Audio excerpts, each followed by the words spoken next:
ஓம் சக்தி. கிராமத்து நாயும் நகரத்து நாயும். கிராமத்தில் இருக்கும் நாய் தன் எஜமானருடைய வீட்டில் போடும் உணவை சாப்பிட்டுவிட்டு எல்லோருக்கும் நன்றி விசுவாசத்துடன் நடந்து கொள்கிறது. அறிமுகம் இல்லாதவர்கள் வந்தாலும் திருடர்கள் வந்தாலும் குறைக்கிறது. அந்த கிராமத்திற்கே பாதுகாப்பாகவும் இருக்கிறது. ஆனால் நகரத்தில் வாடும் உயர்ந்த ஜாதி நாயோ தன்னை வளர்ப்பவன் வீட்டிற்கு வரும் திருடர்களையும் மற்ற எல்லோரையும் பார்த்து குறைக்கிறது. நாய்களுக்குள்ள வித்தியாசம் போல மனிதர்களும் பொதுநலவாதியாக இல்லாமல் சுயநலவாதியாகவே வாழ்கிறார்கள். நாய் மாதிரி குறைக்காதே என்றும் சொல்கிறார்கள். கேவலமாக நாயை நினைக்கிறார்கள். நாயோடு ஒப்பிட்டு கேவலப்படுத்துகிறார்கள். ஆனால் நாய்தான் நன்றியும் பாசமும் உள்ள ஜீவனாக இருக்கிறது.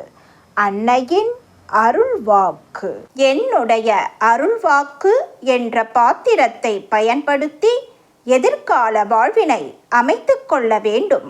எல்லோருக்கும் பகிர்ந்தளிக்க வேண்டும். அன்னையின் அருள்வாக்கு. Please share and subscribe. Om Sakthi.